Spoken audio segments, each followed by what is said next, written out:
What is going on, everyone? Darkside Phil here in my costume of Diablo, because as you can see I'm a nice bright pink because I wanted to actually look like the character of Diablo for this review. Obviously that's not the case. I just have a bad case of sunburn. I've been mentioning it in recent videos just so if people are seeing this and didn't realize, they're like, what the hell's wrong with Phil? I've got some bad sunburn. I was out in the sun this past weekend. But anyway, today we're going to be talking about, obviously, Diablo 3, a game that was in development for a decade, okay? A game that, you know, at its roots, kind of when it originally came out as the first Diablo, kind of created a new style of RPG that was like an action hybrid. Extremely addicting, extremely satisfying, but also extremely time consuming. And what I mean by that is, you start playing the game of Diablo and you're immediately immersed into this really cool looking world. And you start fighting enemies where there's a vast amount of them, a large, wide variety of them. There are regular style enemies, there are cool, like, powered up level enemies that are almost like mini bosses. There are rare enemies, there are actual official bosses for the story of the game. There's loot, there's all kinds of different loot, there's crafting systems. There's all kinds of things that make the game really addictive. And the game was a long time in the making. I mean, 10 years. Actually, I believe it was, I think Diablo 2 came out in 2000, if I'm not mistaken. So that's a long time to make a sequel. And you're like, what the hell took them so long? And so, you know, when they started showing the production art for the game, and they were like, here it is, and this is what it's going to look, people were like, wow, this is exciting, this is great, you know, we can't wait to get our hands on it. And so far, there's been very mixed reactions to Diablo 3 since it has come out. I'm going to explain the whole situation about what's going on, especially with some of the controversy surrounding the server situations. And you might be saying to yourself, well, I'm sure that only applies if you're playing with other people. Well, guess what? It doesn't. We're going to get into it in this review. But anyway, I'm going to give you the truth. Maximum truth and minimum bullshit. We're going to cut through all the fanboyism, okay? And we're going to be honest about this game. I'm going to tell you what I like about it. I'm going to tell you what I think is kind of odd or what I didn't like about it. And so let's get started, okay? Diablo 3 is a direct sequel to Diablo 2. Follows along the same storyline as Diablo 2. Has a lot of the same characters from that game. Again, going along with the storyline of there are these evil dark lords of hell who have been trying to take over the earth, and they're waging wars with the heavens, and the humans are always getting torn into the middle of it, okay? And in this game, without giving away too much of the plot, it starts out with a mystery with like a comet hitting the earth, causing a lot of undead to start rising from the grave, and you play a character of your own class choosing at the beginning of the game, where you can have very, very different styles of combat. Barbarian, primarily based off of very physical melee attacks, like a tank style character. You've got the Witch Doctor, who is more like an area of effect kind of character. He buffs the party, but he also does slowing spells on the enemies. Also has the ability to summon familiars who do your melee combat for you because you are kind of a weaker character. You're based more off of ranged combat. You got the Wizard, which is a typical wizard, casting powerful spells, being able to do buffs and things like that. The Monk, who is a hybrid between a barbarian and almost a healing style character where you can do some pretty strong physical attacks but also have the ability to heal your party members and do other unique abilities. And then there is the Demon Hunter, which I really don't know too much about, honestly, because I didn't do too much research on the Demon Hunter, just to be honest with everyone. But all the classes are pretty unique and interesting, and you go through the game trying to first discover what is the secret of the Falling Star. Once you finally do through several dungeon crawls, several boss battles, and you get to the bottom of it, you find out that there's a war going on between heaven and hell, that something is amiss. You end up going on another quest that's related to some previous things that have happened in the previous Diablos. You end up fighting some of the Lords of Hell. Eventually, there's a big twist during the final act of the game that no one really, well, I guess some people kind of saw it. I didn't. Leading up to a really awesome epic showdown at the end of the game. I don't want to spoil the story, let's put it that way, but the game is exactly what you would expect from Blizzard and from Diablo. Really well done, high production values, really well done cutscenes, the voice acting is really good, the graphics are good, and that's one thing I want to say. I don't understand, a lot of people say, oh, the graphics of Diablo, oh, I can't believe that it took them this long to make the game, the graphics are bad. What? Like, No. Like, the graphics are really good. I don't know if people were, like, running the game on the lowest settings or something. As you know, I got a brand new gaming PC exactly 1 year ago now. And I was able to play Diablo 3 on max settings. The game looked great. The frame rate never dipped. It looked amazing. And actually, I played with other friends like Howard, who has a gaming PC, and he said the graphics look great on his, but it actually was using up so much memory on his PC that it was starting to lock up and chug along. I don't understand why people are saying the graphics in this game aren't very good. I think they were outstanding. I think people are fucking playing the game cross-eyed or something. If someone tells you the graphics of Diablo 3 aren't good, it's a fucking lie, okay? It really is. It's just a blatant lie. So don't listen to them. That being said, what are you going to be doing while you play Diablo? Well, based off of whatever class you've picked, you're going to be doing certain things. You're going to be going on quests, which means you go from point A to point B, kill whatever monsters are in between. You can search outside of just point A and point B in some of the maps of the world where there's going to be optional little mini dungeons and things that you can do. And you want to do that because it'll give you extra experience points, extra money, and extra loot. Just like a lot of these other role-playing games that have come along in recent years, like the Dungeon Siege series, I believe people say Torchlight as well is kind of a very similar thing to Diablo. The game's based off of repetitive combat where, yeah, you're going to be left-clicking a lot on your mouse to do your standard attack. You're going to be right-clicking to do your kind of active attack that has a cooldown. You're going to have other abilities, mapped out to your numbers, whether it's a healing ability, summon a familiar to go fight for you, or maybe an ability that does some crazy cool thing. You're going to have up to 6 abilities you can use on the fly at all times, okay? As you level up, you're going to get even better abilities. And the game will either give you a whole new ability to try out, or possibly what they call a rune, which really, it's not really anything that you equip or anything. It just basically means that one of your previous abilities that you had has leveled up and now has a new feature. So if you've gone on to a new ability, maybe you want to go back to the original one and use that one instead, because it now has a new feature that makes it better than the other ability you were using. It all depends. And as you go on in the game, you can greatly vary your playstyle. For example, I played the Witch Doctor, and at one point in the game, I was using 4 familiars, 3 demon dogs and a zombie to go off and do my melee combat. While they were doing that, I would be using debilitating spells to slow the enemies they were fighting so they could never even make it to me. And then I had a blowgun that I would use to attack from a distance. At other points in the game, your gameplay completely changes because of other abilities you unlock. So in that case, I didn't even summon any familiars. I was focused on using a confusion spell that would instantly charm half of the mobs that were attacking me. They would turn and start fighting the other mobs. So basically it would instantly give me 10 allies on the screen.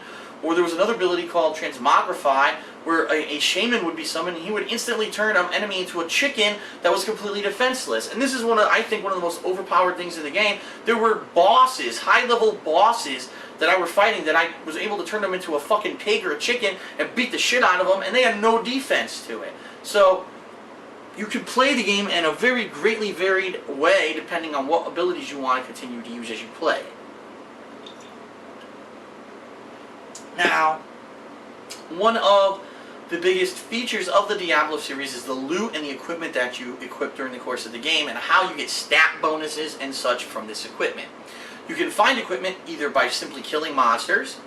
If you kill more rare monsters, who are usually colored and they have like a special name, you're going to get better items from them usually. Or you could find treasures in chests in more rare dungeons and such, maybe side areas of dungeons or optional dungeons you don't even need to go into to complete the game.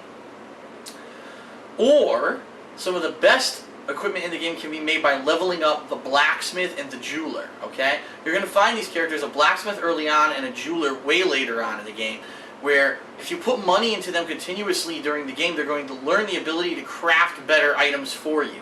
So they'll be able to craft a boot that has 4 magical stat bonuses, like maybe your intelligence is increased, maybe your strength is increased if you're a warrior and that's what you're looking for. Maybe your dexterity is increased if you're a demon hunter and that's what you're looking for. So you can actually have them make this armor for you, and then you can equip it. Now, later on, you start finding gems and valuables like that, jewels, and there's a jeweler who can combine gem fragments into better gems, and these gems, when equipped onto your armor and equipment, can also give you stat bonuses. So the game becomes very addictive because you always think there's always going to be a better weapon, a better piece of armor, a better piece of loot, a gem, something around the corner if you go off and fight the rare monster, if you find the rare mob, or you kill this certain boss, or you do this optional dungeon. It is highly addictive in that regard, and that really is where the appeal of Diablo comes from. It's an easy to learn game. However, there are nuances to the combat that make it very complex at higher levels once you start unlocking some of the better abilities in the game. It is fun as hell. It is just, I don't know, there's just something about it. It captivates an audience. Now, let's talk about Diablo 3 and specifically what changes have happened since previous Diablos. Well, Diablo 3 gives you the ability to either play the campaign completely alone, and if you do, there will be characters you'll find throughout the game that'll be called followers who you can recruit to join you. So you don't have to play the game. Even though you're playing by yourself, you can still have AI-controlled people who are helping you out through the course of the game. Okay? You can also opt to play online with co-op, and if you do that, you can do it in a few different ways. You can either just go into a public game where random people are matched up and you play with them, or you can actually host the game and you can invite friends. Now, I really enjoyed the friends list feature of this game because it has its own friend list, and you need one of two things, either your Blizzard ID or your email address. And for me, I really enjoyed the email address because I don't know what the hell my Blizzard ID is. It's like DarkSidePhil something something something something, 4 random numbers, because the actual truth is that I do have, or I did own the original DarkSidePhil name on Blizzard or Battle.net or whatever you want to call it. I owned it. I had it from StarCraft 1, okay? But what happened was, a couple years back after I played StarCraft 2, some assholes tried to hack my Battle.net account. Blizzard froze it, which let free the name of DarkSidePhil, basically. And then when I went to get it back so I could play Diablo 3, they forced me into like DarkSidePhil with 4 random numbers after it. And I knew I wasn't going to remember it. So the cool thing is, if you just know the email address of the person you're trying to find on Battle.net, you can add it in.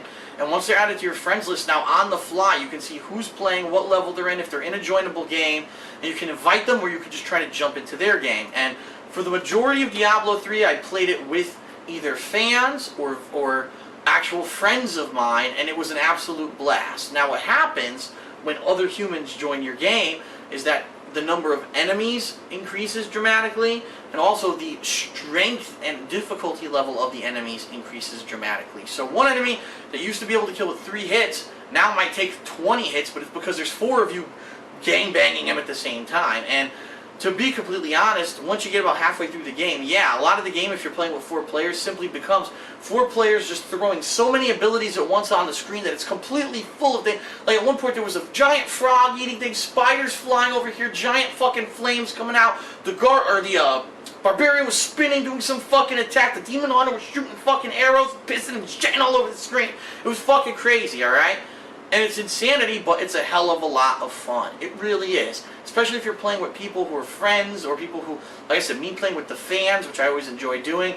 It was a hell of a lot of fun, and it is addictive fun, and you kind of don't even realize how much time is passing when you're playing the game. And it's kind of funny that I'm mentioning that because one of the new additions of the game is, by default, there's a clock on the screen telling you what time it is where you live. And I think the reason that's on there, to be completely honest, when the original 2 Diablos were released, some people got so addicted to them, they would play for like 24 hours straight and not even realize it, and then be like, oh, holy fucking shit, I'm late for this, this is unhealthy, I shouldn't have done that. Well, they've added a clock in Diablo 3, probably because they realized that kind of stuff was happening, which is pretty funny, but it's useful, and it shows that Blizzard kind of understands what was going on with the players of their previous Diablo games. So all this being said, Diablo 3 was 10 years in development. What's new about Diablo 3? Well, there are a couple of new classes. Like I said, the Witch Doctor is a completely new class. The Monk is, I believe, a completely new class. Don't quote me on that because I'm not 100% on that, but I know the Witch Doctor is. Obviously, a brand new story. The graphics have greatly improved since back then.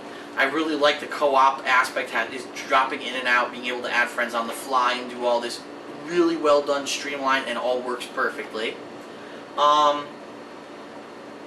There will eventually be a fully functioning auction house in the game where you'll be able to use in-game gold or real-life money to bid on items or rare items, so you don't necessarily have to get them through looting or crafting. You can get them at this auction house. That's a new addition. The customization of your character while they level up has changed dramatically, so let's talk a little bit about that. Some people like it a lot, some people are really disappointed. Here, let me give you my take. what they've changed is in previous Diablo games, you would have a series of stats. Like you'd have your intelligence stat, your strength stat, your fortitude stat, all those stats. And when you leveled up, you would be given a certain number of points. You would manually pick which stat you want to increase. And based off of what you increased, you would learn new abilities, your magical spell maybe damage would go up, your maximum HP would go up, and so on and so forth. In Diablo 3, they've streamlined that system. It's not like that anymore. You don't pick individual stats to level up. When you hit certain levels, you will just by default learn a new ability. Your magic power will by default go up. Your HP by default will go up. Some abilities will increase in strength. Like I said they call them runes in this game, but really all it is a previous ability that you had increases in strength or gets a new feature or stat that maybe there's a reason to go back to it. It's all automatically done in this game, and all you really need to do when you level up is check out what's new and say, do I want to try use it, or I like what I'm using for now, let's keep going. A lot of people have a massive backlash for that kind of a thing because a traditional RPG, you have massive customization over your character. In this game, yes, you have customization, but definitely not as much control over your character as you had in previous Diablo games.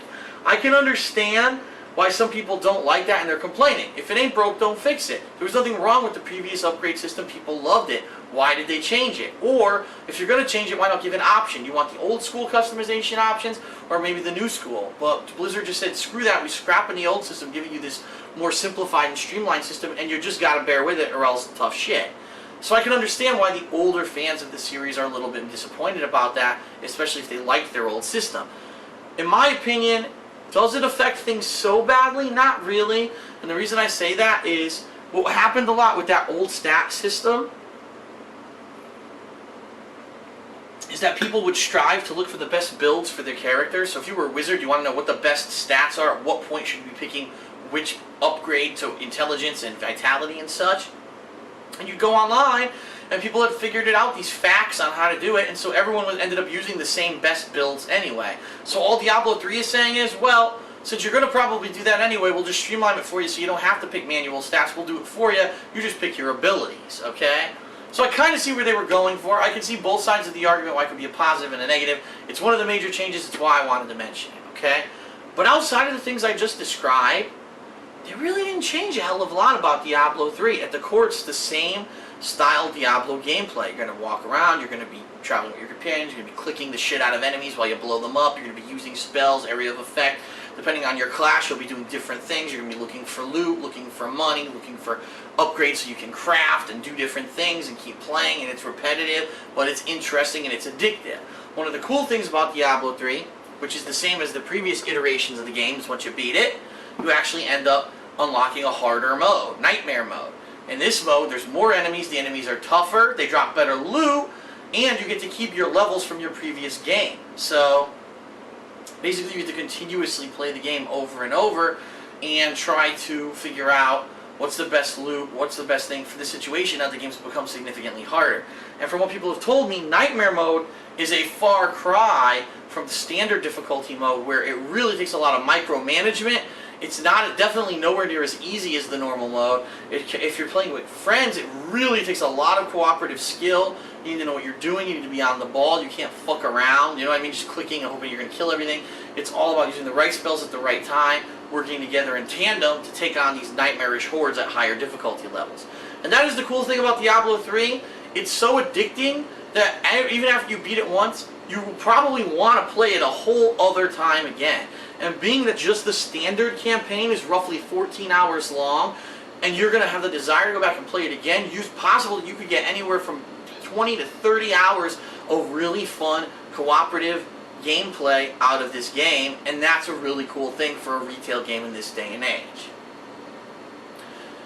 Okay, so I've talked all about all the interesting stuff about Diablo 3, the changes, the things that stayed the same, what I liked about it. Now we gotta address the elephant in the room, the biggest issue with the game right now, the #1 reason everyone's complaining, and we have to talk about it, the servers. The servers for Diablo 3 upon launch day were hit and miss, they were horrendous, were constantly going down.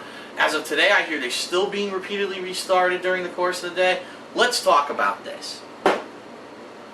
When Blizzard was developing Diablo 3, they announced that they were going to make it so that even if you play the game in single player, that's right, by yourself, you don't have any kind of cooperative gameplay at all with anyone over the internet, that you still would have to log into their online gameplay servers, and you would still have to have a constant connection to the internet.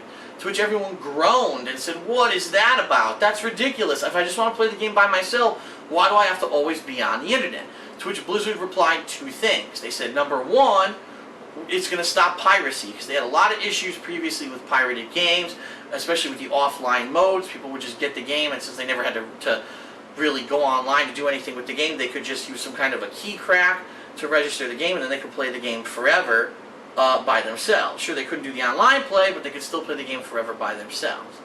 Number two, there's this new feature of the game called the auction house that I've already explained. That's an online feature. It's completely online, where things are being auctioned. You can pay either in-game gold or real money to get these items. And so, if you wanted to be able to use that, you would always have to be connected online, even in a single-player game. Okay?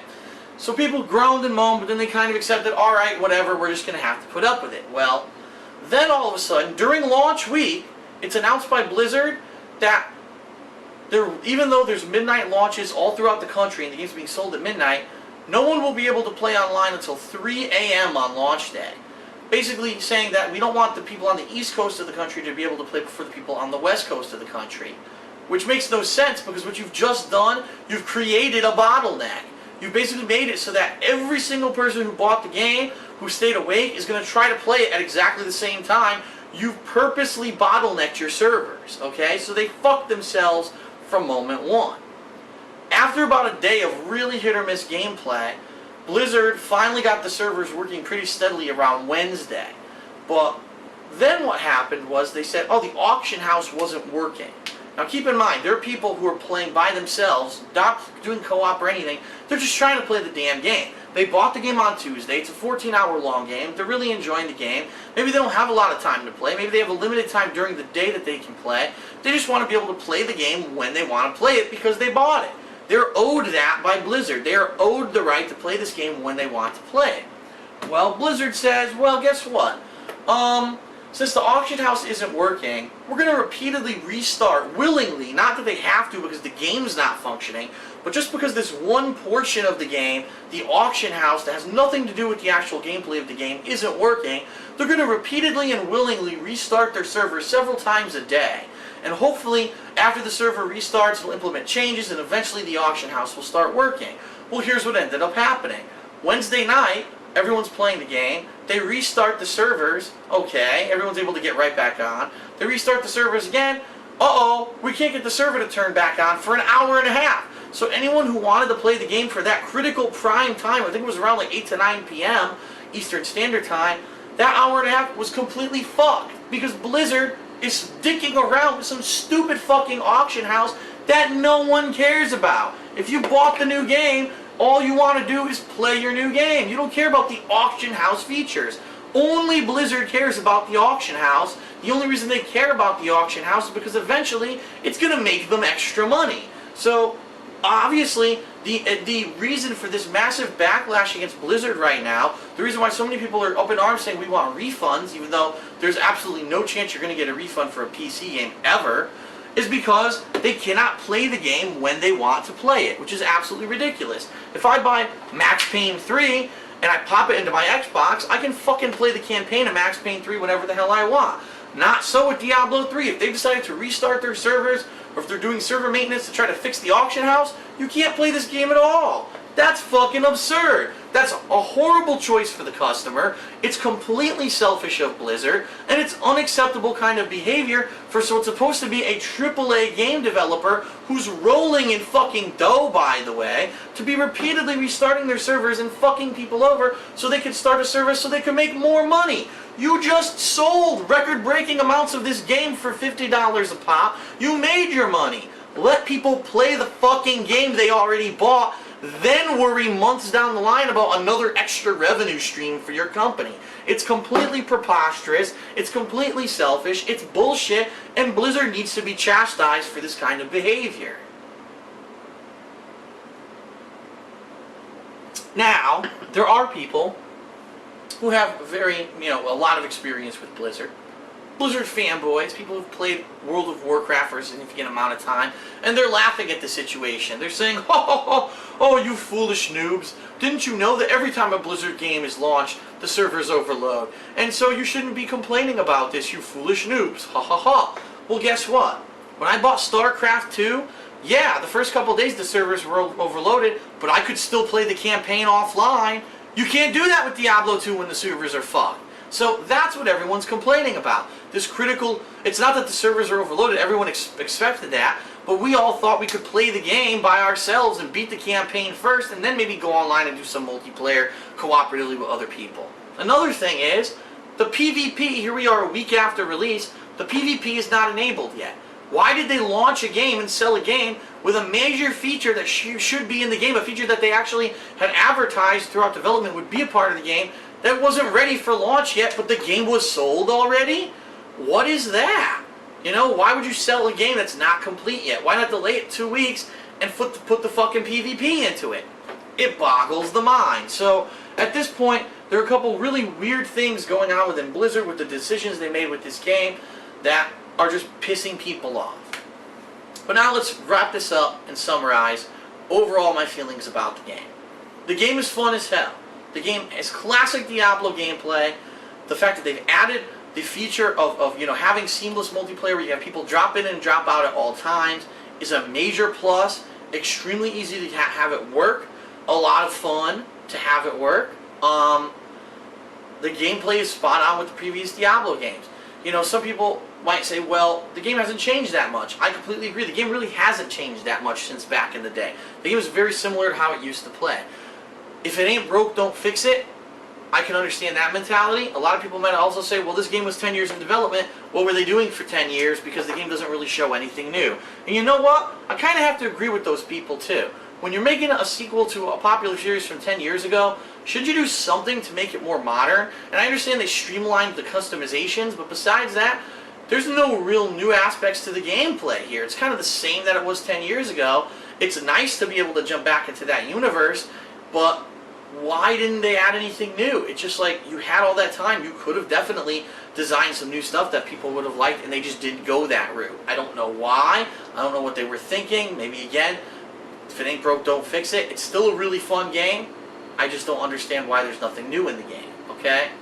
So everything considered, being the fact that the game is fun as hell, classic Diablo gameplay, very addictive, multiplayer's fun to do co-op with your friends, long-ass campaigns, 14 hours long, massive replayability, okay, because if you replay on Nightmare difficulty, it's harder, it's a whole new experience, new loot, new monsters.